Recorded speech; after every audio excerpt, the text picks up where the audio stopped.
I'm going to tell you a little bit about carbon literacy and a little bit about COP and a little bit about why museums and galleries are involved in today's day, in today's focus day. So first of all, what is carbon literacy? Some of you may already be very familiar with it. You may never have come across the concept before. But basically, carbon literacy is a low carbon culture change project, which we started almost 9 years ago now. But carbon literacy is basically a day's worth of learning about climate change. One of the things that's unusual about carbon literacy are some of the qualities and the unique qualities that it carries with it. So as an example, we're a not-for-profit organisation.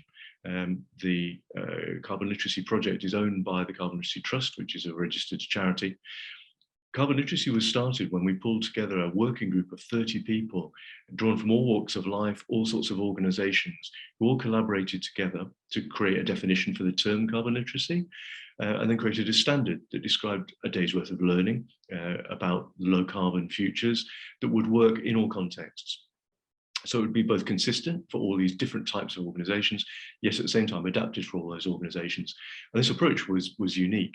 It was a not-for-profit approach. It was a collaborative approach with people from all walks of life working together. The training materials would be consistent everywhere, yet adapted everywhere. And the delivery model was non-centralized. So there was no training company or training organization sitting behind this. All the participant organizations could pick up the materials and deliver them themselves. And most importantly, it led directly to action. It wasn't a passive piece of learning. Carbon literacy is a very active piece of learning, where you start your learning and then at the end of the day, you take or commit to an action as an individual and an action as a wider group of people. And as a result, carbon literacy starts to form part of the solution to climate change that we all seek. One of the other things that's unique about carbon literacy is the way that it transcends sectors and works at scale. So as I'm recording this now, just before the COP climate negotiations are about to begin, 23,000 people have undertaken this pathway already and have therefore generated 46,000 actions drawn from all walks of life, from all sectors, but all designed to reduce our carbon footprint and begin to address the challenge of climate change. So what is COP26? So COP stands for the Conference of Parties. It's the United Nations bringing together, almost without exception, every nation in the world to agree, hopefully, an agreement between nations as to how we collectively deal with climate change, reduce our carbon emissions, and pay for that process. Climate change is the biggest existential threat threatening mankind probably in our entire history. And this meeting is arguably one of the most important meetings in human history. If we get an agreement at COP, it can make a material difference to the way we deal with things. If we don't, it's going to be incredibly difficult. So it's a vital meeting. The Carbon Literacy Project has been invited by the UN as an official observer organisation. So that's one of the reasons that we're involved. But we've chosen to use that opportunity to showcase all the different action that's happening on climate change. So each day of the COP conference, we're working with a different sector that we work with. We're working with local authorities and universities, social housing, the automotive industry, communities and corporates. And one of those audiences is museums and galleries. So why museums and galleries? Well, you probably know better than I do the role of museums and galleries in society, both to entertain, but also to educate, to inform people, but also inspire them, to use some of the things found and created in the past to inspire and hopefully shape a better future. And that happens both in the real world, in physical spaces, and increasingly in the virtual world. So why would museums as cultural institutions not want to engage with this huge existential threat? We started working some 5 or 6 years ago now with Manchester Museum and Museum Development Northwest, who created a carbon literacy training course, which they then rolled out. The museum became a carbon literate organisation and then a carbon literate training organisation, and started collaborating with museums and galleries across the UK. In the meantime, we had been funded as a project by government to create toolkits for various areas of the public sector, including actually government itself. And seeing this, Lindsay Jones at Manchester Museum said that there's a space and demand for a toolkit for the museums and gallery sector. So applied to the Arts Council, and fortunately was successful in that funding bid, and that's led to a project called Roots and Branches, of which this training course is part.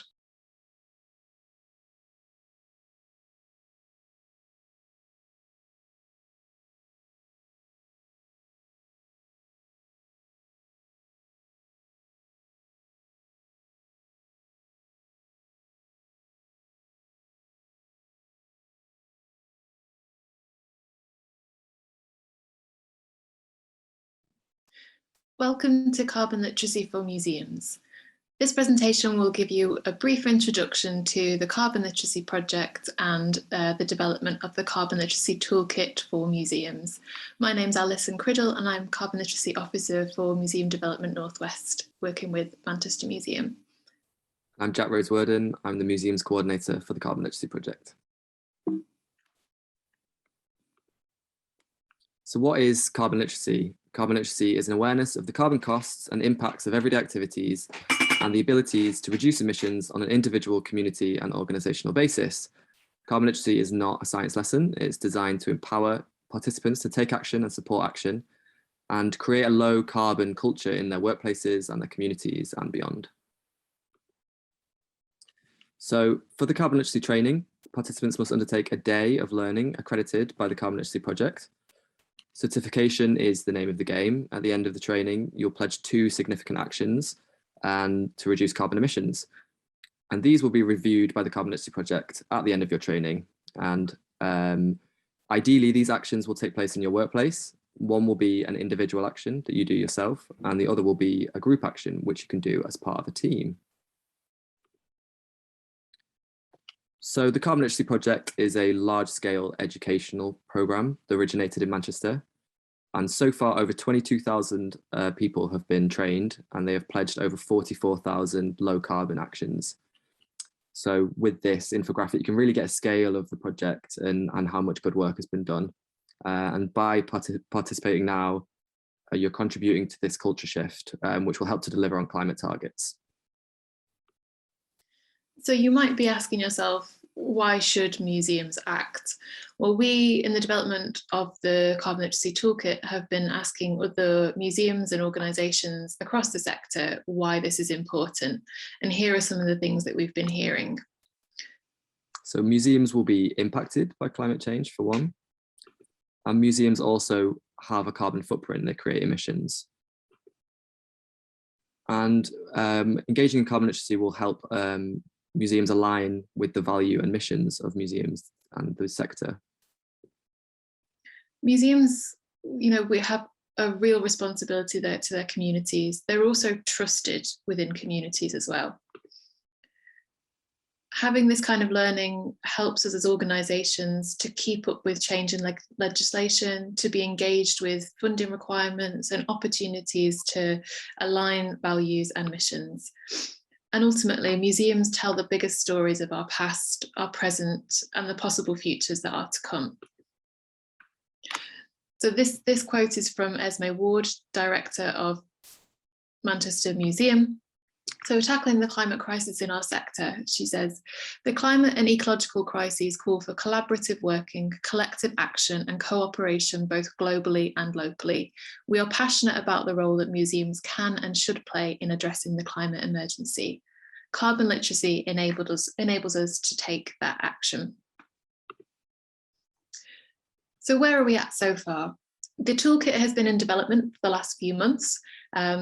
Between September and December, from autumn into winter, we are continuing to develop the toolkit and gaining insight from across the sector. We're also in the process of delivering pilot courses, testing out the materials and the activities, creating a trainer toolkit, and building the resources and refining it as we go. All with the aim of launching and rolling out the toolkit for the sector at the start of the new year. These next few slides will explain a little bit about Roots and Branches, the project that has enabled carbon literacy for museums. Carbon literacy and museum development Northwest go back quite a few years now. Back in 2010 to 15, the sustainability journey really began for MDNW with their Green Museums programme. Developed over 3 different courses, it really began to embed sustainability, mindsets, activities and opportunities within the training programme. In 2016, the first carbon literacy training was delivered by NDMW to staff from Manchester Museum. And over the next few years, between 2017 to 2020, carbon literacy became fully embedded within the MDNW Open Training Programme, enabling more people to become trained and to take carbon action. In 2021, Roots and Branches launched, with the first training session taking place on the first day of COP26, the 1st of November 2021. Over the next few years, we'll see Roots and Branches enabling museums to become carbon literate and taking climate action, rolling out training and scaling up the commitments that we can make. So Roots and Branches is kindly supported using public funding by Arts Council England and lottery funding. It's a collaboration between the Carbon Literacy Project, Museum Development England and Manchester Museum. It has really ambitious aims to train 1,500 people becoming carbon literate over the next 2 years. It's also a really great opportunity for museums to test new ideas for a more sustainable future. So the roots lie in Manchester Museum, hosting a cultural environment action co-working hub, having the role to support carbon literacy rollouts across the network. And the branches are you. So let's see how far we can grow. You might have seen a campaign on social media, MuseumCarbonStories. You might also have participated in it. This enables us to tell stories through thematic activities each week, to join in the conversation, to share stories from your museums or organisations, to join the conversation and to inspire learning, awareness and engagement with what's going on either in your museums or your collections if you have them, and to engage one another and the sector and beyond on the road towards COP26 and beyond. These slides will give you a little taste of the Carbon Literacy for Museums Toolkit, the modules, the learning, and some of the activities that take place.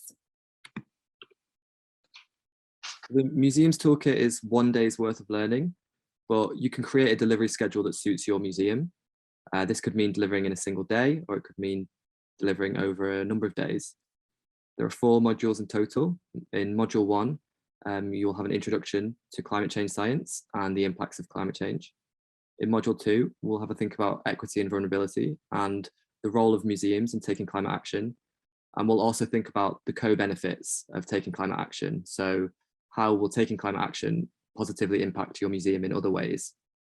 For module 3, we'll think about the policy position, both nationally and internationally, and we'll look at carbon footprints.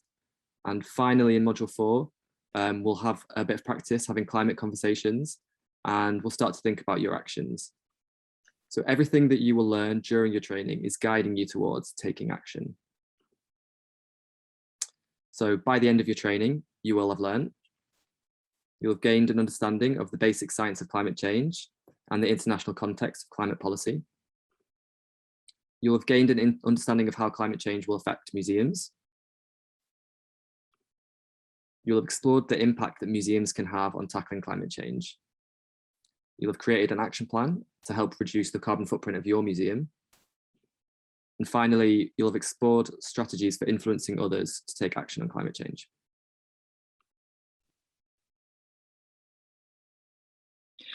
So now it's time to think about the role of museums in tackling climate change and reducing emissions.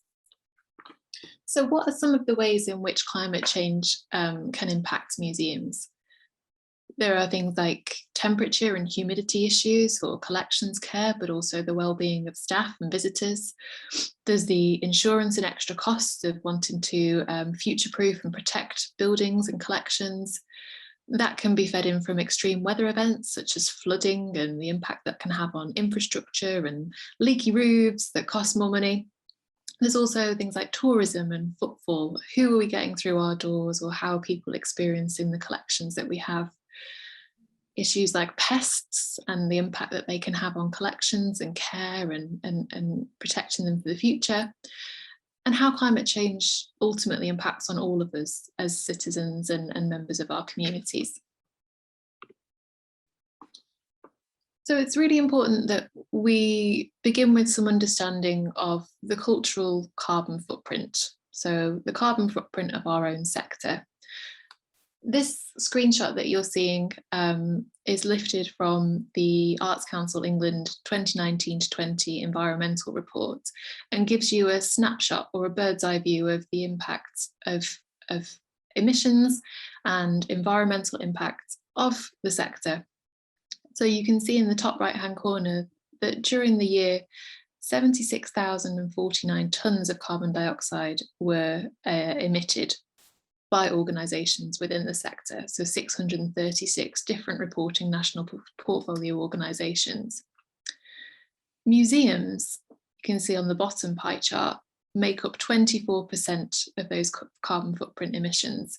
So around a quarter of the sector's emissions are coming from museums. So that might be reported through touring, exhibitions, from business travel, from water consumption and usage, from waste, and from energy as well. So having this snapshot begins to help us to unpick where our impacts for our emissions lie and what actions we might be wanting to take, both as individual organisations and as a wider sector. So what role could museums have? Some possibilities include museums acting as role models in our society, displaying the best practice on climate action. It could include museums empowering communities and staff by delivering education on climate change and offering space to climate change related activities. And it could mean incorporating environmental responsibility across their whole structure, developing action plans and helping to reduce their own emissions. So museums can have a role as influencers and as advocates for the change that we want to see. We can tell stories, as we've seen from the Museum Carbon Stories campaign, but also through our collections, through our teams, through our staff, through the work that we do.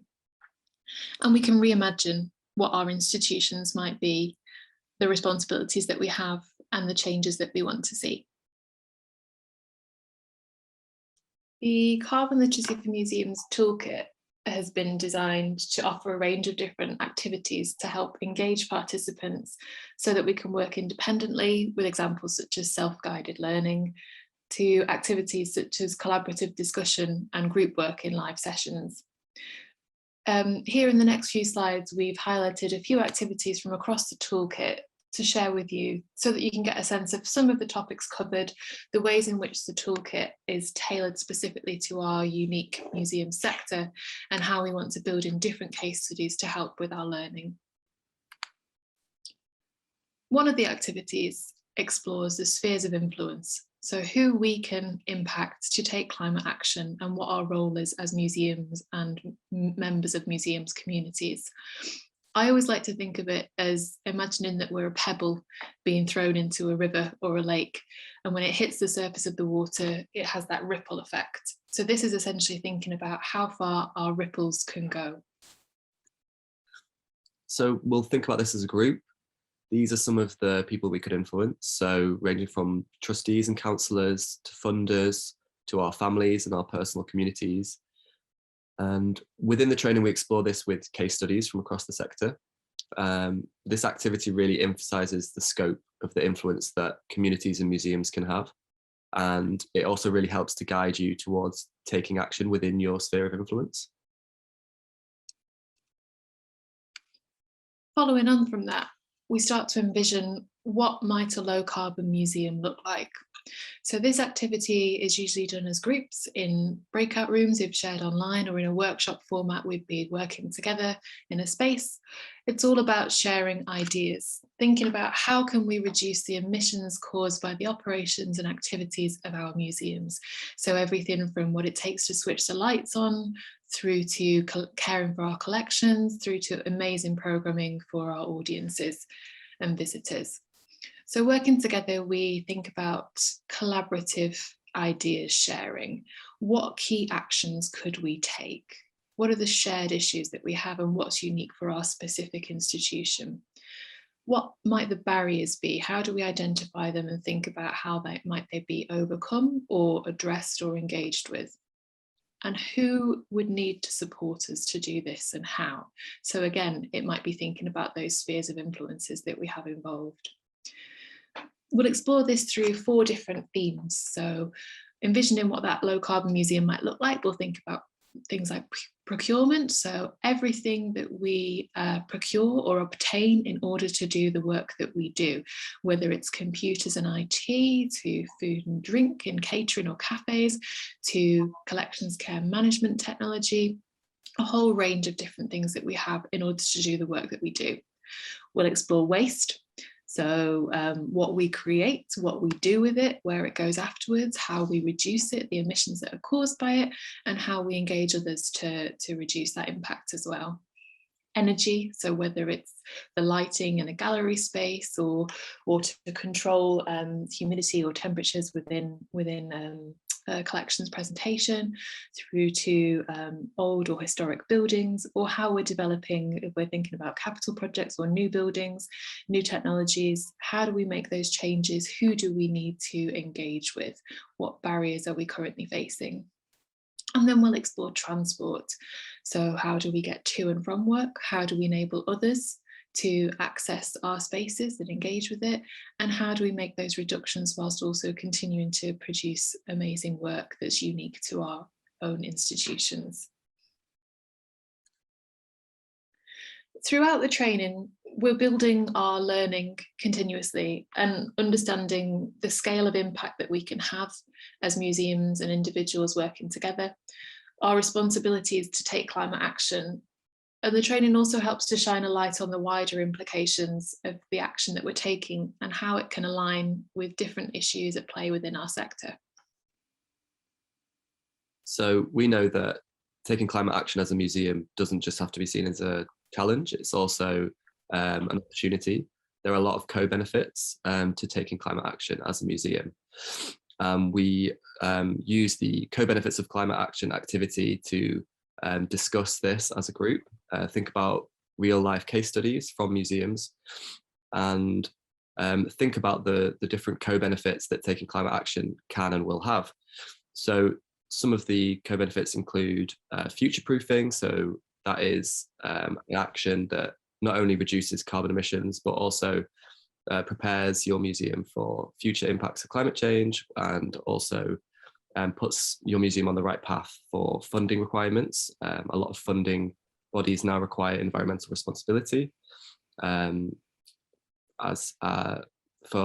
receive that funding. Another co-benefit is partnerships and collaboration. So how do climate actions enable your museum to make partnerships with different suppliers, different artists, different groups in the community? And so we explore this using these real life case studies. So for example, we have one here from Brunel Museum.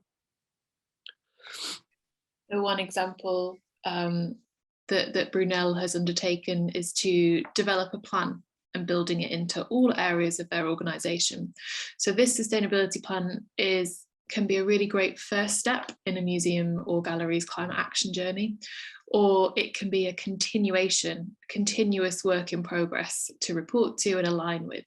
So Brunel announced in August 2021 how they will decarbonise the museum, how they will continue to sustainably develop the sites and use their platform, their presence, to increase awareness in climate action and create partnerships.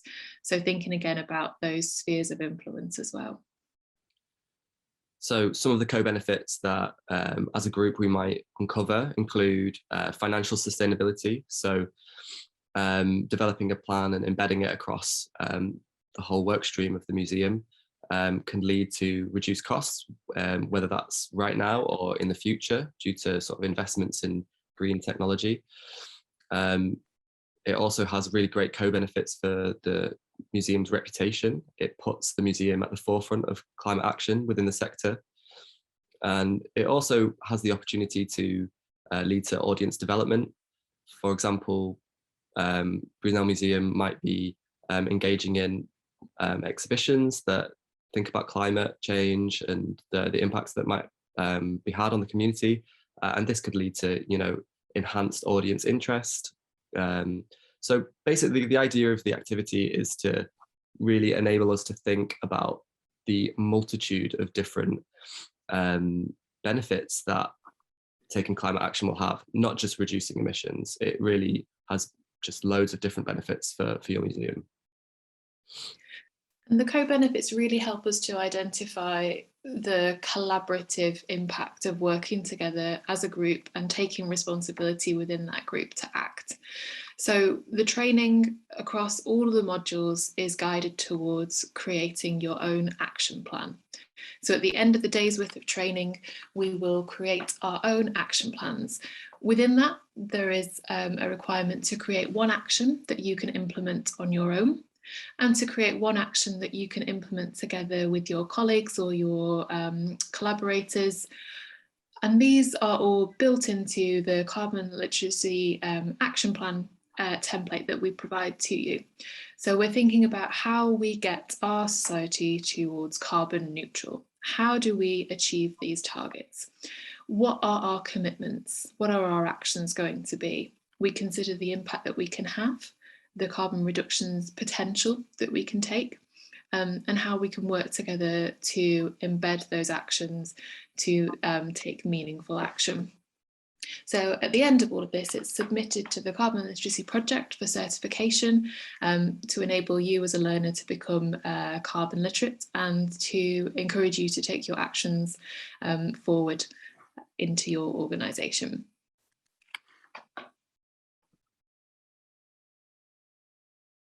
So hopefully this has given you a little bit of a sense of some of the learning, the content, how we work together to share our ambition and to take responsibility towards taking climate action and reducing carbon. So what's next in the timeline? We continue to develop the Carbon Literacy for Museums Toolkit throughout the autumn, and there's a few pilot courses that are being run to help us to understand how everything is coming together and to make refinements so that we are ready to launch the toolkit and roll it out from January 2022. So there's some contact details on screen, so you can find out more about the Carbon Literacy Project and about the Roots and Branches project from Museum Development UK. And we're really looking forward to being able to share this with you and for you to take the training to support you to take climate action in your museums and beyond.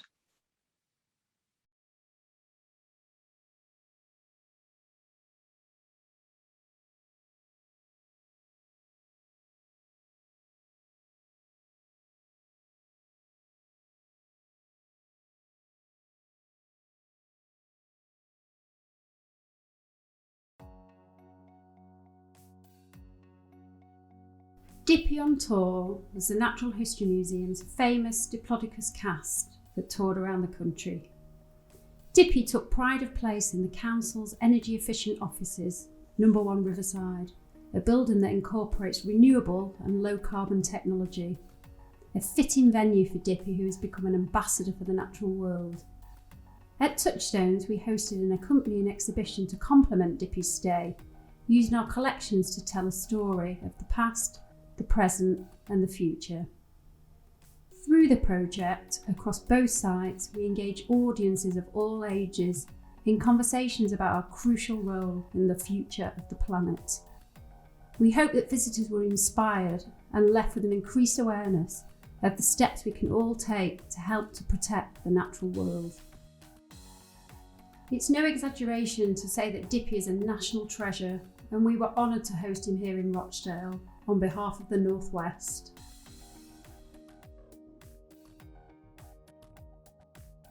We split our exhibition spaces at Touchstones into 3 sections with 3 main themes, 1 in each of the gallery spaces. 1, dinosaurs, 2, prehistoric Rochdale, and 3, our amazing planet and how we can protect it.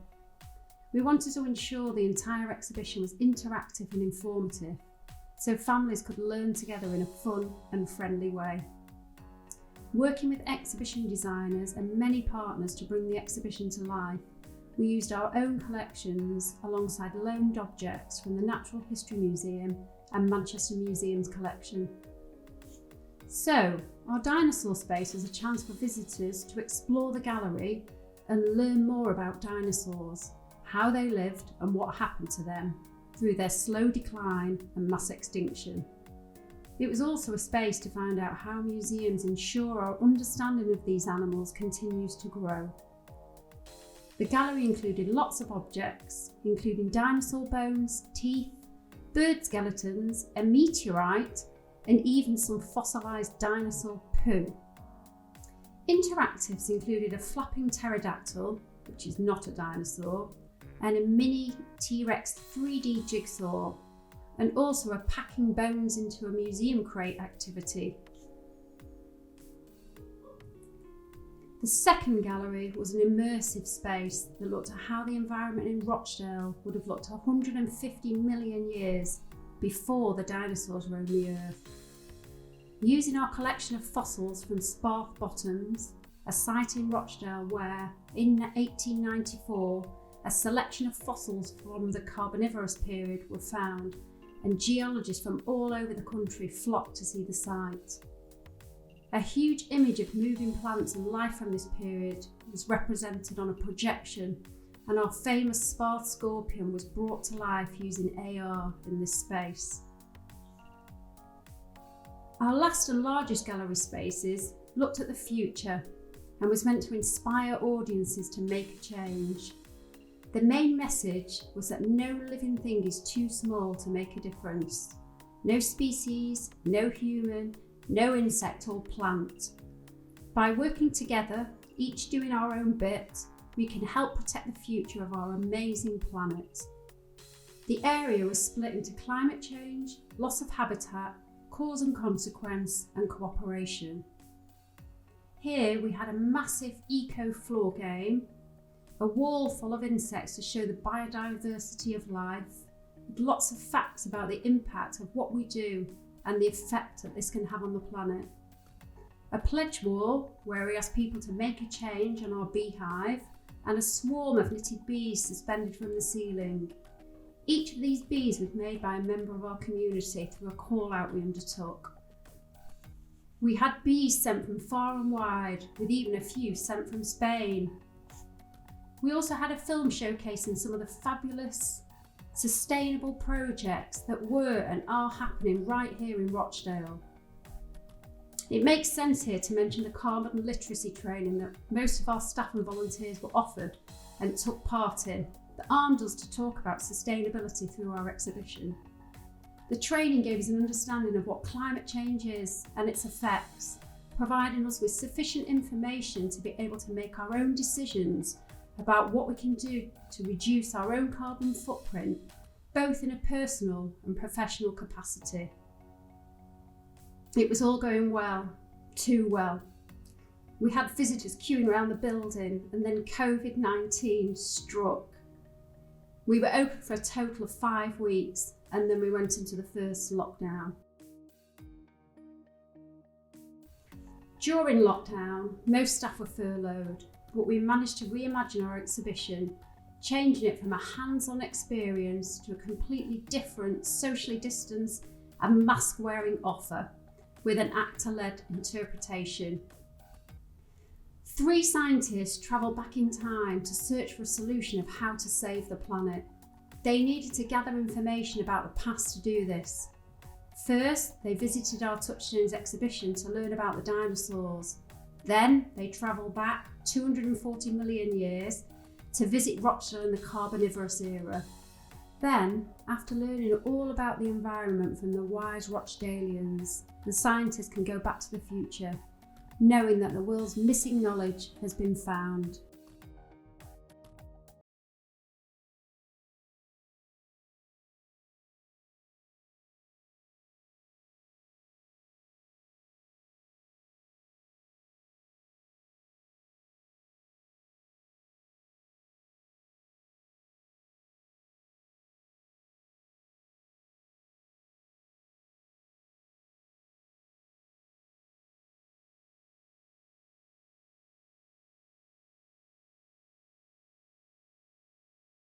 Hi, hello, my name's Jenny Dowell and I'm the site supervisor at Judges Lodgings Museum.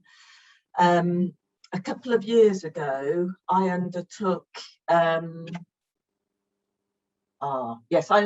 carbon literacy training with Museum Development Northwest, just as an individual member of staff.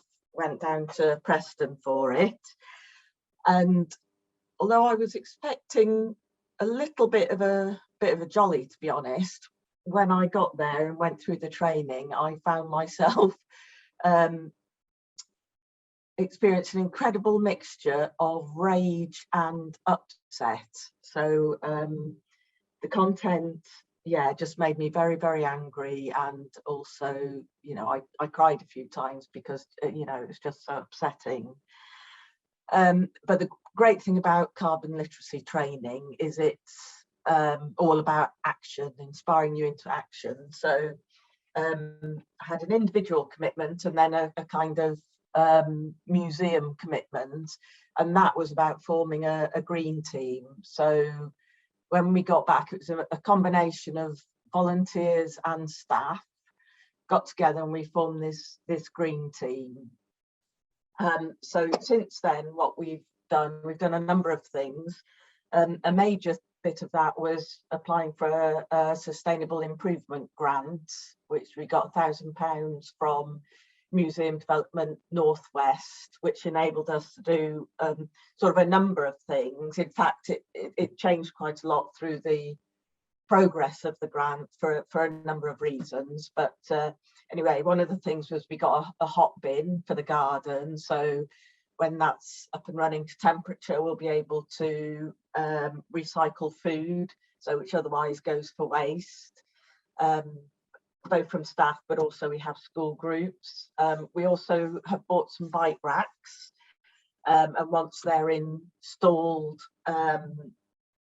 we can use that as a way of encouraging sustainable transport. I'm a cyclist myself, and actually going through carbon literacy training again, I'm umming and ahhing about what my personal action should be. And one of the things I'm thinking about is about transport, how people get here. So that would be staff, volunteers, visitors, and all that sort of thing. So yes, we are now one of the pilot museums for the Root and Branches museum specific carbon literacy training.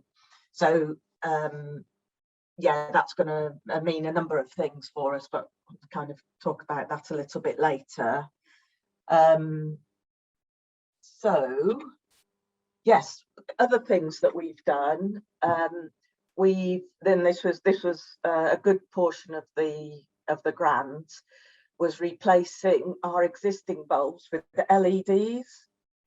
Now I think with the whole issue of climate change, there's a big thing about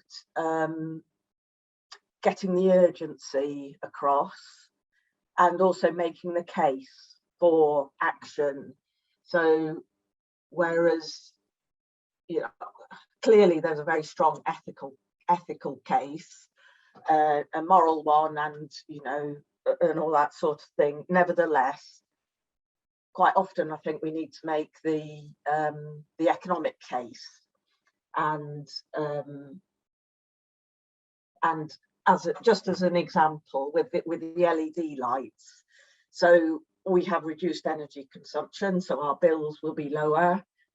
We're using much less raw materials, so we're not having to replace. Previous to the LED bulb, getting the LED bulbs, I was regularly replacing bulbs. Some, you know, our fittings aren't the most modern of things, and I think, but I haven't had to replace a single LED bulb. So that's, yeah, we haven't had to spend money. Yes, we had to pay for the original bulbs, but then we've not had to pay for replacements.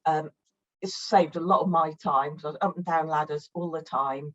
And there's a lower fire risk because they're not generating heat. So, and again, I think that's another of the good things about the climate literacy training. It really makes the case. And this specific one, obviously directed at museums, is you know, why as museums should we be interested, and making the case for us taking action. So that was one of the things, was with the light bulbs.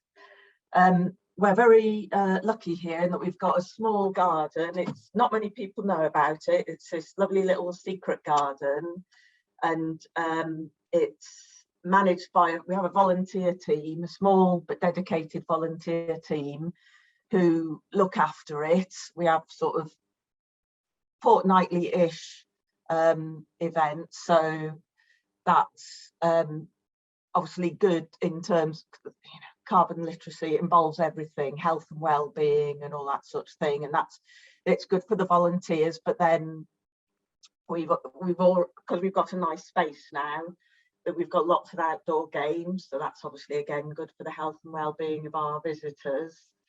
The way it's planted, there's an awful lot of flowers that provide a succession of flowers throughout the season, so it's very good for the pollinators. We've still got a number of things in flower now, but right from early spring through to autumn, so that's good for bees and other pollinators. We did have the local beekeeper association came and did an event, which a lot of people came to, and that was really good. And obviously the case for pollinator plants is the same for honeybees as it is for the wild bees and the pollinators. Something that I'm quite interested in is there's these things called bioblitzes, where you go to an area and you record absolutely everything that you can find within it in a day or a weekend or whatever. And I know we've had a look at the plants within the garden, and we've already got, apart from the ones planted on purpose, the sort of wildflowers and the grasses and things like that, we've got over 60 species. So I think that's really interesting to show how much biodiversity you can have within a small space. So there's lots of ways we are using the garden, and we can go further to use it. So looking forwards then, what we're going to do. So in the very, very immediate future, that's first weekend of November, there's the Light Up Lancaster event, and we will be hosting in our garden this display called Polar, I think, and that obviously clearly relates to climate change, because it's polar bears, and with the destruction, with the loss of the ice sheets, they're really struggling for habitat and finding food and all that sort of thing. We're going to, in the pilot, we've got another 2 staff and a volunteer going through the carbon literacy training. We want to take that a lot further. I'm going to hopefully become a trainer myself, so that I can deliver it to the rest of the staff team and the green team members and other volunteers as well. And action coming out of that, again, because the carbon literacy training is all about action. Well, each one of us will come away with an individual action, but then we'll have group actions, and part of that will be developing a sustainability action plan. So looking at across all areas of what we do, whether it's collections, care, work with schools, how people travel here, across the board, there's lots of things that we can do so that we get it embedded in everything. So one of the things we've talked about is getting, decisions run by the green team. So whether it's about an exhibition or whatever, where we source, so we've got a shop, how do we source stuff for the shop, and that sort of thing. And then hopefully, we're a county council museum, we'd like to promote this within the whole of the county museum service. So that's kind of where we're going to. And I shall leave it there. Thanks for listening.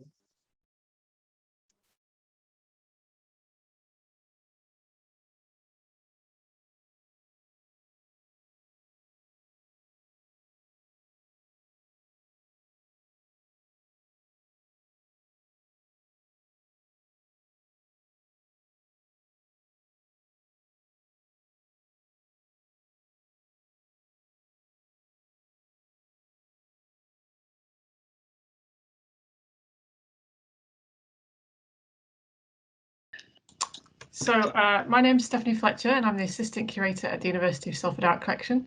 We're a modest but ambitious collection of modern and contemporary art, and we develop our collection through new commissions. Relationships with the environment and climate change are increasingly important in our work and programming. I took part in the carbon literacy training through Museums Development North West in 2019, and it was a really valuable process. We're lucky enough to work with a range of internal and external partners at the university, helping us to tackle issues like climate change across bigger and wider audiences. And one recent project that we'd really like to share is our pilot Artist in Residence programme at Energy House, which is a world-leading science research facility on campus. It consists of a full-size 2-bedroom brick-built terraced house, built inside an environmentally controllable chamber, which can produce snow, rain, wind and more. And the facility tests and researches energy efficiency measures designed to improve our homes. This residency is in partnership with Open Eye Gallery in Liverpool, who also focus on climate issues in their work this year, and the scientist Dr. Richard Fitton, who leads the Energy House project. So I'd now like to introduce our residency artists, Stephanie and Stephen. Can you tell us a bit more about your work and this project? Our work. Well, if you want to bit of background about who we are, we're a partnership of 2 photographers, and we've actually worked as both commissioned and commercial photographers, sort of freelancing for over 25 years.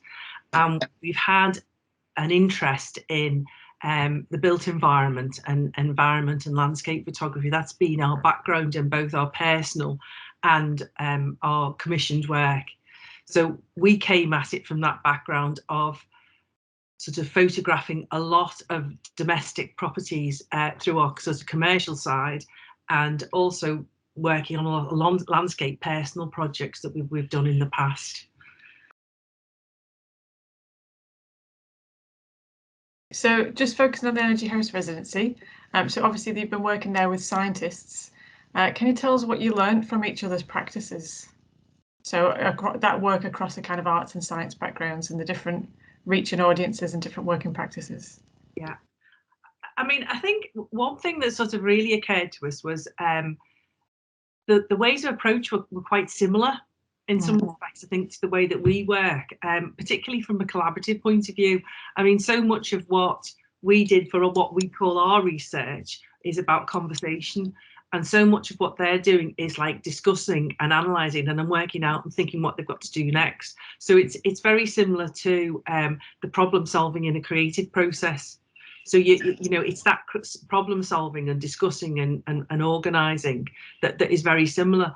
I think a big difference is probably that they're actually looking for some final answer, and I'm not sure that we ever find an answer or ever really looking for one.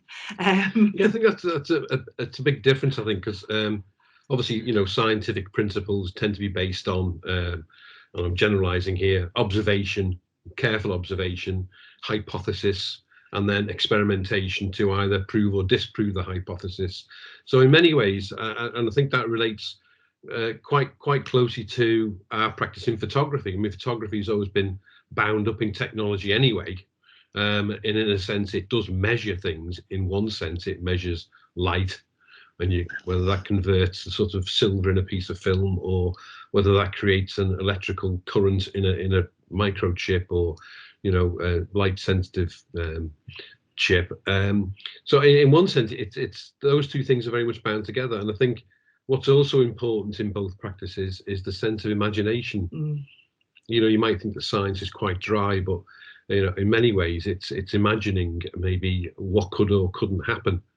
And in one sense, that is a big part of scientific practice, as well as sort of more creative practices in the arts. And I think particularly with the Energy House, I mean, there's one thing that sort of really occurred to us when we went in there, was that it was imagining people in the space, and what they've done is actually sort of created what looks like tripods with little balls hanging on them that to represent people. So they've actively imagined people in the space, because this is about people and their comfort. So it's that sort of that link of, I think, imagination and leaps of imagination and creative problem solving, I think, is probably very similar. Yeah, I think I really like what you're saying there about the idea that you're both, it's all about conversations, and it's all about discussion. I always like to think perhaps the artists are asking questions in order to generate more questions, maybe, whereas the scientists are also asking questions, but ultimately they do want some answers. So I think there's like some quite nice synergies there about endless questions and answers, and especially how that might kind of relate to an audience as well. So I wanted to pick up a bit on your images in particular. One thing that we thought about around this project is that media and photography around climate change can often really be dominated by really overwhelming images. So we think of like melting icebergs, floods, all that kind of thing. Whereas your work focuses on the small, everyday sort of domestic details. And I think that's what can make a real impact, possibly with audiences. So can you tell us a bit more about your approach in terms of your images? Well, I think that was probably when we looked at, when our research really covered so many things, in that we looked at our carbon footprint. We spoke to the Tyndall Centre to talk to them about carbon. We spoke to Manchester, to City of Trees, to talk about sort of tree planting. We obviously were in contact with the RHS Bridgewater, again, about planting and greening of areas. We were sort of had this huge sort of vast array of all different directions that the work could go in. But we wanted to draw on the work that we do anyway. So we do a lot of domestic photography, domestic property photography. I mean, we do big sort of commercial buildings as well, but we do a lot of domestic photography. And we wanted to incorporate those skills that we have into the project, and also to reflect that idea of a home, rather than it being a house that's an experimental space, to make it look like a home that people could recognise and relate to. And I think that sort of came really from that idea of thermal comfort. We wanted the house to look comfortable.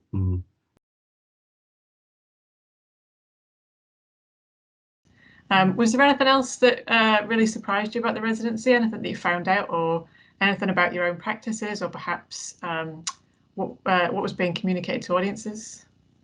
I think probably something that was different for us to use was that we'd not used thermal imaging cameras before, had we? No. So it was sort of taking us again on another direction that we'd not used before. I mean, we'd done infrared photography with black and white film, hadn't we? But obviously using the thermal imaging cameras and the range of sort of like psychedelic colours that you get from them is just, and it was something that we really wanted to include, wasn't it? Once we saw those colours, we really wanted to involve that in the overall pictures. So I think that was something that had sort of extended our sort of practice a bit, wasn't it? Was using an entirely different camera to what we'd used before, that gives you an entirely different image. And it's that idea again of visualizing something that isn't visible, which is, I think that runs through the whole project, doesn't it, really? You know, that obviously that the layering of the photographs that we did, you know, is making visible the invisible in many ways. And you know, obviously human beings have very limited senses in many ways, and there's many things that we can't experience, we can't see or hear or touch in many ways. And so making visible the invisible was, I think, a sort of a theme that went through the work, isn't it? And I think there's always something with our other practice, really, our other personal practice, is that I think both of us like photographs that are revelatory. There's an element in there that you've not seen before or not been able to notice before. And I think probably using those thermal imaging cameras, it was another layer of revelation, wasn't it, about what is there? Yeah. And it was I really like that being a layer of revelation. So you said those are very much a practical tool for the scientists at the house, you know. Yeah. But when it's, you know, because final images are amazing, like you said, they are so colourful, so psychedelic, and you've really played with the colours. And it makes them really attractive as images, doesn't it, as well? So it's great that you've been able to tap into that in those photos. Yeah. Well, I think that's an important point, because obviously, you know, part of the brief was to communicate ideas to the general public, and in many ways, you know, making them attractive, making them visually attractive, drawing people in, making people want to look at them, because there's lots of hidden details in the photographs. You know, that we wanted to make them entertaining as well. You know, I think that's an important part. And I think a lot of science can be very dry, and it can turn people off in many ways.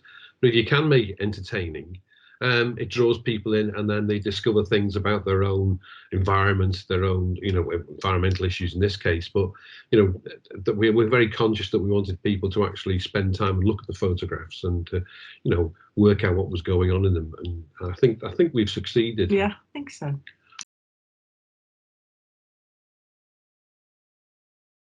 So yeah, your images will enter our permanent collection as part of our dynamic commission to collect model. So I just wanted to ask what that means for you and for these images to be going into a permanent collection. Well, I think it's very pleased. You know, obviously that you know that when you take photographs, when you make work, you want it to be seen by people, but also you want it to you want the feeling that it will exist for a long time, and that there's that idea of legacy, I guess. You know, that people can they'll be made available for people to see, hopefully far into the future. You know, so that's very important, and to know it resides in an important, you know, sort of collection like Salford, where we get the sense they will be kind of looked after and preserved. You know, that's important to us. Yeah, I think I don't know, maybe it's one of those things. I've never thought of this before, but I'm wondering whether it's, you know, people create art because, you know, they want to live forever.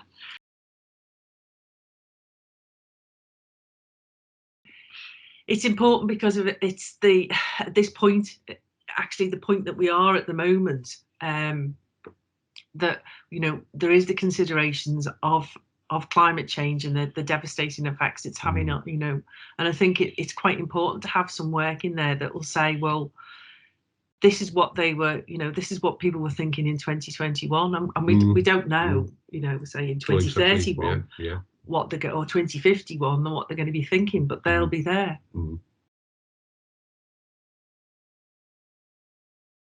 Finally, I just wanted to ask what's next for the work and where people are going to be able to see it. Well, we do know that it has been organised for January, that there are some of the images going in what's called a climate lab at the Open Eye Gallery in Liverpool. I think that's the end of January, beginning of Feb. Yeah. And that's the next place it's going to be, and we are hopeful. Well, it will be going into the Look exhibition as part of Liverpool Look Photo Festival next year, but we're not sure how it's going to be displayed or where. And I should mention as well that it is also in the COP26 Universities Innovation Showcase, which is also online alongside this museum's COP26 event. That's all my questions. Have you got anything else to add? No, I think so. Thank you. Yeah, and it's nice to you know, have the work sort of out there and for people to be able to see it. Yeah.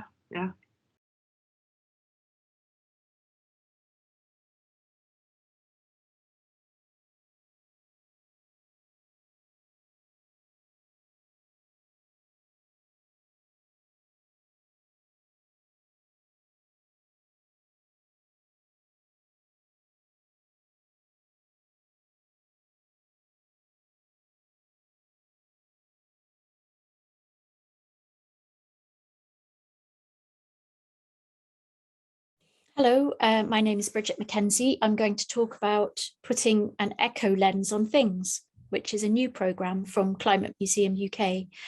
We are a small, newish, mobile and distributed museum. We don't have a building, but we work in partnership across the country, and we work in direct ways with audiences, and then also to develop professional skills of people in museums and other cultural organisations. And Echo Lens on Things is our professional development programme. And it's all about developing ways that we might collect and interpret artefacts of all kinds, including sites, in this time of Earth crisis. So seeing through the lenses of climate change and ecology in a wider way. It means collaborating on funded projects with partners to apply it practically, which will enable us to work with and develop the skills of emerging practitioners and provide opportunities to community groups to work in participatory ways. We'll also be creating an Echo Lens on Things toolkit to support these partnerships. So I'm going to talk a bit about some of the themes and ideas behind it. So why Echo Lenses? Well, it enables you to put a fresh and relevant slant on your collections in ways that involve people and help them make meaningful connections. It can enable us to develop skills in people, so developing abilities for people to connect with nature and develop understanding, deeper understanding of how to live better in nature. It can help you develop your organisation, so it can be a route to facing the climate and ecological emergency, inspiring a whole museum sustainability shift that isn't just about your operations, but looks to how you might interpret your collections and look out to your community. And of course, also putting an echo lens on things helps you serve the needs of the planet. So putting all of these things together, you can have a positive impact on your human and biodiverse communities in your bioregions and the planet as a whole. So just to mention that thinking bioregionally is actually about putting an echo lens on places rather than seeing places in terms of human imposed borders or nations. Part of our approach with putting an echo lens on things is to think about the role of culture. What's its purpose? What can museums do in this time of emergency? So we asked the question, what if we put creativity and culture in the donut? And the donut is the economic model of Kate Raworth, which is about creating a safe and just space for humanity within the limits of the planet. And we've come up with 8 different pathways that a museum or cultural organisation might follow. They might try to do it all, but the most reasonable approach is to maybe take 2 or 3 pathways and see how you can develop your sustainability work that way. And another beginning approach or starter is to put an echo lens onto ourselves. So in any training session, we might begin by seeing ourselves as an ecosystem, being as part of life, being an integrated part of the principles of nature, following those same principles of nature. And for example, we are an ecosystem, we contain multitudes. A healthy person contains up to 4,000 species of microbiota. Our resources would help you think about the learning from nature and thinking systemically and thinking in ways that are also embracing complexity and ambiguity. So for example, on the left, this is a resource about the principles of biomimicry that might be useful for putting an echo lens on your collections. So there isn't just one echo lens. There are many, many ways of putting an echo lens on things. And you can be as creative as you like. You might physically create things that represent lenses. You might employ artists or young people to create visual tools that allow visitors to look through or sense with an owl's eyes or any other species, or to see things in ways where there are no boundaries between forms of life. or maybe to see from a cloud's perspective, or to see from the perspective of an element like water. Maybe an echo lens might help you see deep into the past or future, to collapse time or to see time as circular. Maybe to look systemically to see how everything is interconnected. Maybe to see with microscopic vision, or to see into life worlds that exist on another scale. But really, to look ecologically is to look with the biggest, the most expanded lens possible. And depending on your collection, you might choose to focus on people, for example, the experiences of people whose land, bodies, and cultures have been exploited. Or you might really focus on materials, looking at the systems of extraction and production and trade of commodities. You might look at places, so the histories of extractivism and climate change in cities or nature reserves. Or you might look at the more than human. So, for example, you might explore the extraction of animal and plant kin through hunting or breeding. But it might be interesting if you don't just focus on the obvious. So if you've got a natural history collection, maybe choose the angle of looking at materials or people instead of just the more than human approach. And we've also developed a possible narrative for a set of objects. So you could think about bringing together a set of collections and looking at them in terms of past, present, and future, putting an echo lens on things, but starting by asking, how are these objects a clue to what has happened in the past? What is the human story? How do they provide evidence of lost contexts or of a world in flux? You might look at objects as comfort or as a tool for helping us connect and cope and express ourselves right now in this earth crisis. And then looking into the future, you might see objects as a compass for where do we go into the future? How do we envision a more sustainable world? So I've just talked through some of the ideas in our Echo Lens on Things program, which is really just at the beginning. And if you'd like to find out more, you can contact us on climatemuseumuk@gmail.com. So thanks for listening.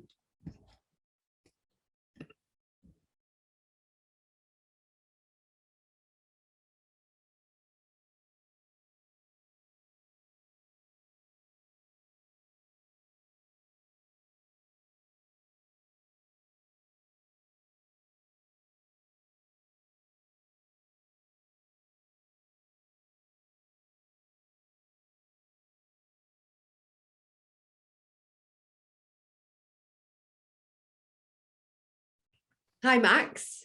Hi there. Hi, thanks for agreeing to talk to us about Manchester Jewish Museum's redevelopment and the sustainability work that you've been doing. Firstly, could you tell me a bit about yourself and a bit about the museum and the redevelopment? Yeah, sure. So my name's Max Dunbar. I'm Chief Exec of Manchester Jewish Museum.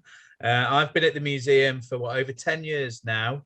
And over the last 10 years, we've been working on a major development project.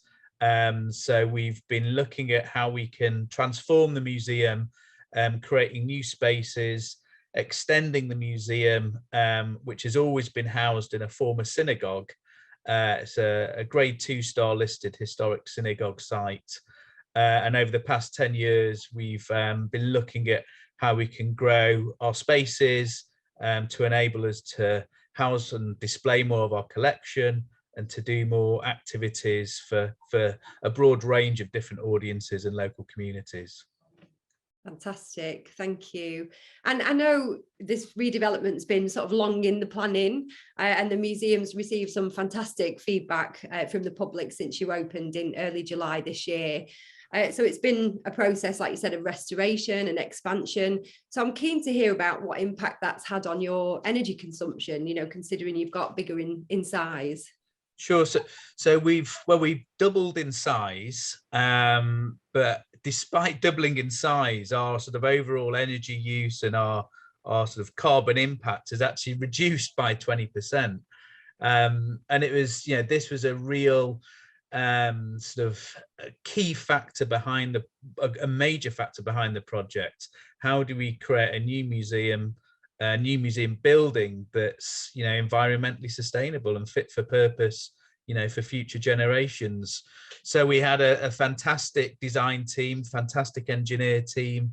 We worked with Bureau Happold to really sort of think about how we restore, refurbish our synagogue, build a new extension, but at the same time make sure our carbon footprint was reduced.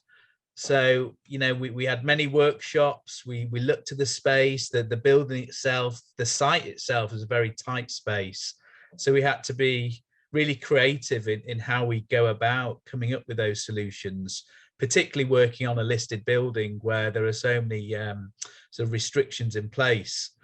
But they achieved it, and I think they were really sort of drawn by the architecture of the synagogue and had to think around the architecture.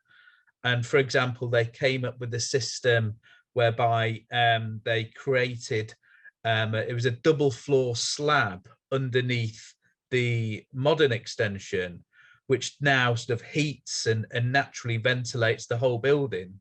So it draws in air, and they use the old sun burners in the synagogue, and they now naturally ventilate the synagogue.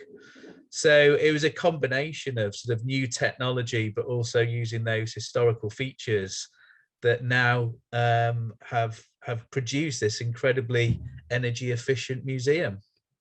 Absolutely fantastic. And how nice that you've got new technologies mixed with, using some of the sort of traditional methods. Yeah. Wow, really fantastic. Yeah. And it hasn't affected the integrity of the architecture, and you still come into the synagogue and you're wowed by sort of the interior, the design, the decorative schemes. But I think it's fascinating behind the scenes. It's, really, we have these high-tech systems that are ensuring, we sort of are hitting those carbon footprint targets and helping Manchester achieve its sort of net zero goals. Yeah, it's fantastic. And also, looking after the collections as well for the long term. It's just what you want, isn't it? And yeah. The other aspects of the work that you're doing at the museum that are linked to environmental sustainability? Yeah, so we are a new museum. We're a new Jewish museum, and we thought a new Jewish museum has to have a cafe. You have to have a cafe in most museums, but for a Jewish museum, it's essential. So we had many debates about our cafe and our menu, and we reopened as a vegetarian cafe, as a vegetarian kosher style cafe. Again, thinking about environmental sustainability, and now our menu is very much sort of driven by that. I think we're probably Manchester's only vegetarian kosher style cafe going. So again, it's played a really sort of important role in our thinking, not just in terms of the spaces, but what we do, how we behave. We're currently working on a new environmental action plan, so thinking about our suppliers, thinking about sort of the materials we use in the cafe and our education workshops. So it really has sort of impacted not just what we've created, but how we now sort of work in this new museum. Well, that's fantastic. So you've got this sort of new action plan that you're developing. And so are there other things that you're looking at in particular in terms of, ways to mitigate the museum's impact, or how you can support communities and partners to take action as well? Yeah, so we are members of MAST, the Manchester Arts Sustainable Team. So we sort of play a role in the wider sort of citywide sector in terms of learning from others, and as well as supporting others. And I think as a new build with these systems in place, it's a great opportunity to bring other cultural partners in to show them what can be achieved. So yeah, we feel as though we have this responsibility. We've got this great new building, so It's about sharing what we've learned over the last 10 years with others, and hopefully, you know, that will influence further sort of new buildings and decisions around how buildings are operated. Well, that's absolutely fantastic. So thanks very much, Max, for agreeing to talk to me today. And yeah, I just can't wait to see what comes next with your action plan. Oh, thanks so much, Kay. Thank you.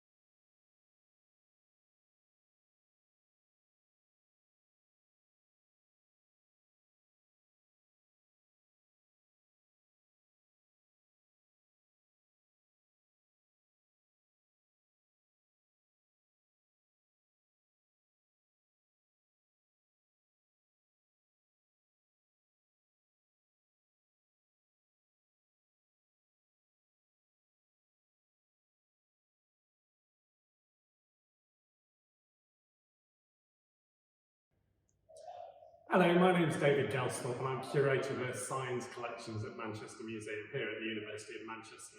And we're currently working on a new exhibition on rewilding and what it means to be wild. So fundamentally, conservation has been failing. So we've got widespread biodiversity loss across the planet, and obviously we're dealing with the consequences of climate change. But rewilding gives a really different approach to conservation, where we can look at widespread habitat restoration, both on land and sea, and fundamentally reconnect people with nature.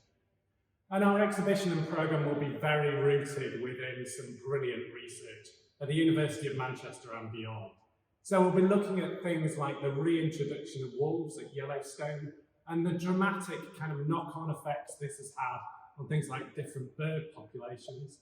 We'll be looking at different baselines for conservation, because one of the problems with conservation currently is that it uses pre-industrial points to look at restoring natural habitats. And really this is missing out a lot of processes. So for example, we have a fabulous collection from the last ice age here at the University of Manchester. And here we've got an incredible bison that lived in Derbyshire during the last ice age more than 10,000 years ago.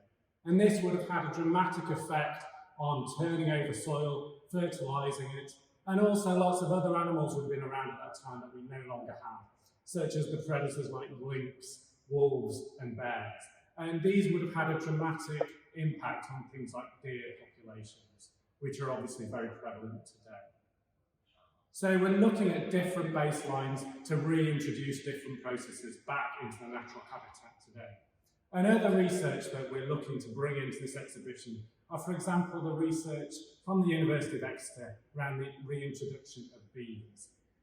So this has had an amazing impact in the last few years. Beavers haven't been in Britain for the last 400 years or so, but now, after lots of reintroduction projects, we do know that beavers not only have a big impact on biodiversity, but have a significant impact on things like mitigation of flooding, carbon sequestration, and really dramatic impact on things like water quality. So we're bringing this research to the public for the first time as part of this exhibition. So rewilding is also key to elements of our teaching here at the University of Manchester. So my colleague Anna Gilchrist, for example, teaches around what it means to be wild and what rewilding means, and particularly things like the changing understanding of what wild is across the generations. And my colleagues here at Manchester Museum are currently teaching on an urban biodiversity course, which has wild as a central element to this teaching. But here at Manchester Museum, we want to use our wild exhibition to fundamentally change the world. We want to use this research to provoke debate and raise understanding amongst the public and really give a safe space for tackling these sometimes controversial issues. We want to inspire action and fundamentally give a legacy for this exhibition. And we want to bring what we discuss and what we explore in this exhibition back into research and teaching. And we've got this fabulous collection here at the University of Manchester, which tells us all sorts about biodiversity and climate change, and we want to use this collection to really make a difference to people's lives and give a positive, inspiring future that people can really aspire to. Hello, my name is Francine Hayfrin and I am the Cultural Park Keeper at the Whitworth. So I joined the Whitworth in 2014, just before we reopened after our capital development. My post and the outdoor programme was funded by the Esme Fairbairn Foundation, and specifically with a focus to work with people to reconnect them to nature. So it was all about us being in this really urban location, but sadly, over the years, people, particularly maybe living in such locations, and have become more and more disconnected with nature.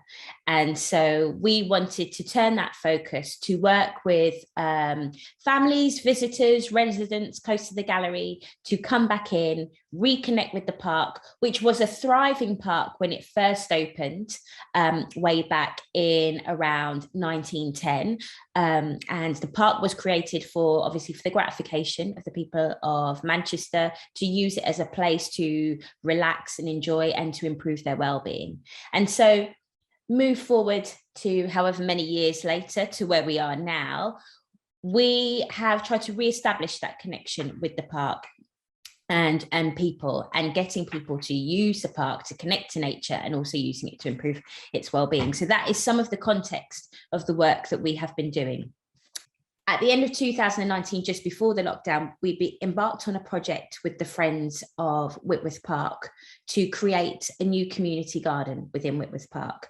The construction things obviously were slightly delayed, but what this means that now, when we are able to reopen later this year, is that having this amazing space that is open to the community will allow us to be able to create more activities and provide more opportunities for people to learn about climate and environmental issues.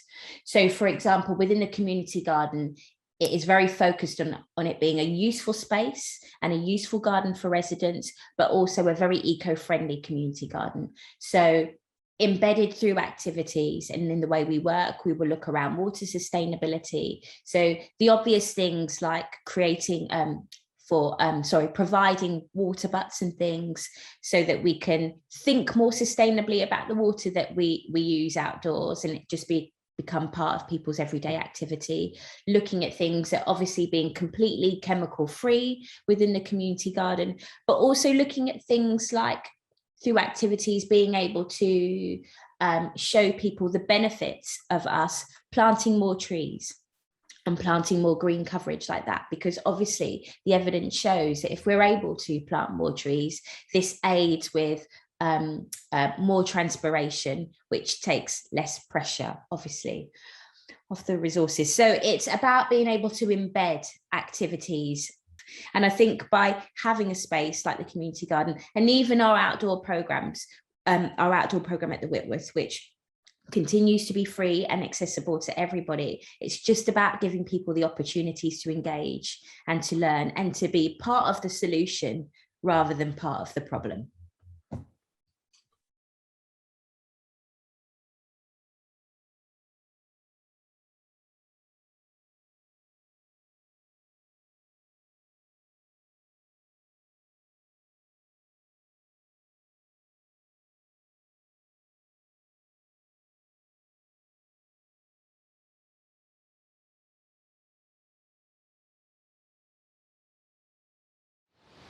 Port Sunlight is a village built to push the boundaries of what's possible, not as a utopian idealist dream, but as a sustainable and practical solution that meets the challenges of the day and sets up the community to prosper into the future. William Lever, as a forward-thinking Victorian industrialist, understood the social and economic benefits of giving the workers in his factories access to high-quality green spaces. Space for leisure, space to appreciate the natural world, and space to breathe, away from the polluting factories that dominated the urban communities of the north of England at the time. Since its founding, Port Sunlight has been a community that looks to lead, to show how things can be done better, combining our beautiful architectural legacy with the latest technologies. This partnership of heritage with modern ideas and working with many different stakeholders is precisely how this community remains such a special and relevant place to live and work and visit. As custodians, Port Sunlight Village Trust has looked to continue this legacy, investing early in fully electric vehicles and constantly challenging ourselves to do better by seeking the judgment of outside expert advice through the Green Flag, Green Heritage and Green Tourism accreditations. But this approach was always a bit limiting, a bit isolated to those areas of the business that were quite literally green already. Those open green spaces could be greener.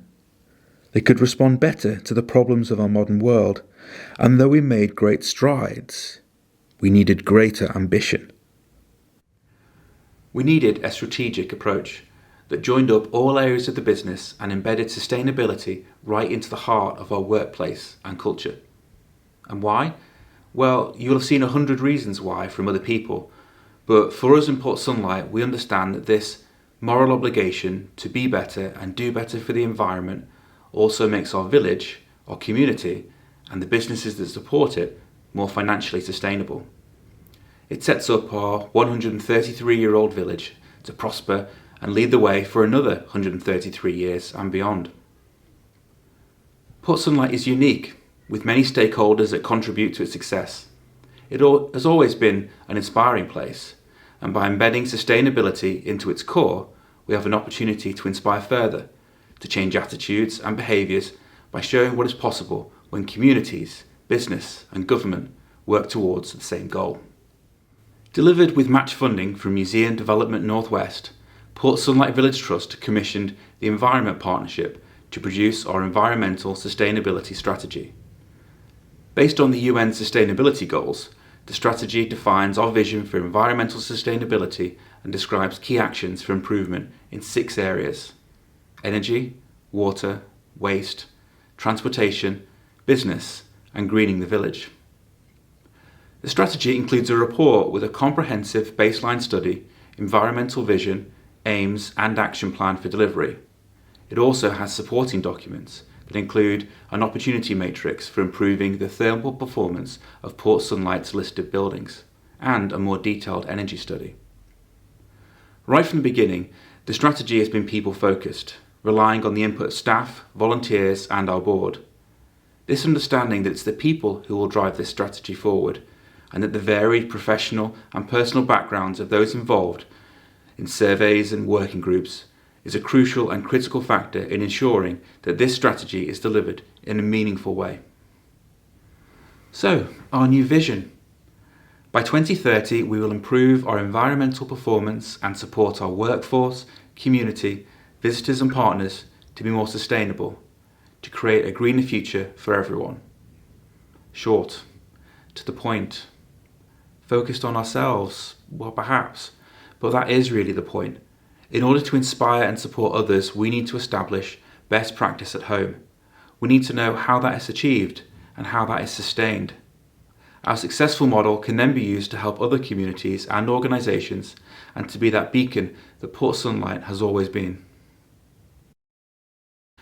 Our key priorities in relation to environmental sustainability are reducing energy consumption, reducing water consumption, reducing the amount of waste we produce and increasing the amount that we recycle, encouraging sustainable transportation across the community, increasing and diversifying the planting around the village, improving well-being and being an inclusive and sustainable business. By delivering on these objectives over the next 10 years, our business will be in a better place, our community will be in a better place, and our environment will be in a better place. This is an exciting and forward-thinking strategy that can inspire our own staff as much as anyone else and make Port Sunlight an inspiring place to live, work and visit.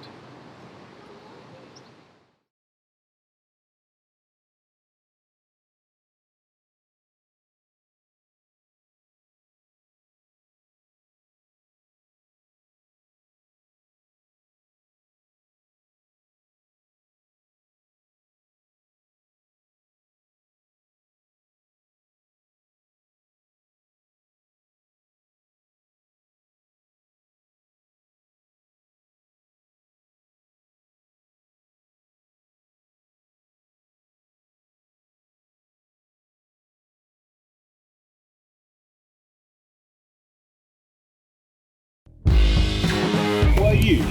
Me, Louise Wallwein. I'm just a poet and playwright, I'm not famous. We have 9 years. That's 108 months, that's 468 weeks, that's 3,285 days. That's almost 300 million seconds to decarbonise and harmonise, to work with nature's finite resources. We have the answers, we have the solutions. Let this be our legacy, our revolution to save this world. To calm the rising tides, to quench the thirst of forest fires. We know this isn't a drill. We know this is an emergency. Time to stop mucking about. Time to take responsibility. As every second counts, so does every human. Time to turn our carbon conscious, brilliant minds to keep this show on the road. How are we going to hold on to this priceless, fragile home of ours? Here in this city, they called it a revolution. The cogs of industry, the cogs of slavery and inequality gave birth to global scale pollution. Here in this city, another revolution grows. We are the city of radicalism, in a place teeming with creativity. We demand our fair share and to share fair. This time, no one should be left behind.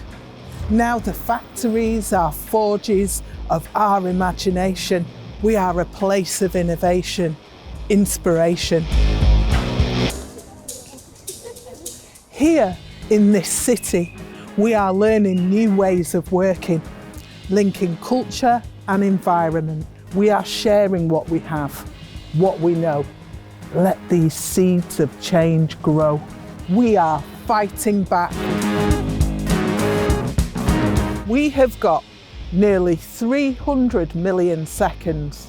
Think about what you love about our home. It's not about going without. It's about joining all the dots now, so no one's left with naught. If we all collected less stuff, there'd be more to go around. Small actions and big ones are casting our future. It's exciting.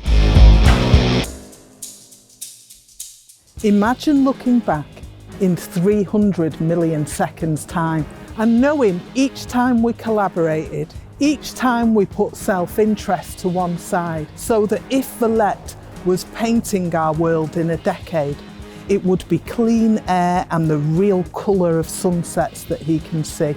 The rivers cutting a smooth path, no more angry winds sweeping away the crops, no more melting ice, the North Pole and the South Pole left frozen and mysterious. Weather patterns restored. No more stinking landfills. We don't buy into waste anymore. Imagine knowing that it is we who pulled ourselves back from the brink. We listened to our striking children. We did it ourselves, together, because we acted on a chance to reclaim a future. It's ours. For each and all, for everyone. In 300 million seconds, we saved our beautiful world.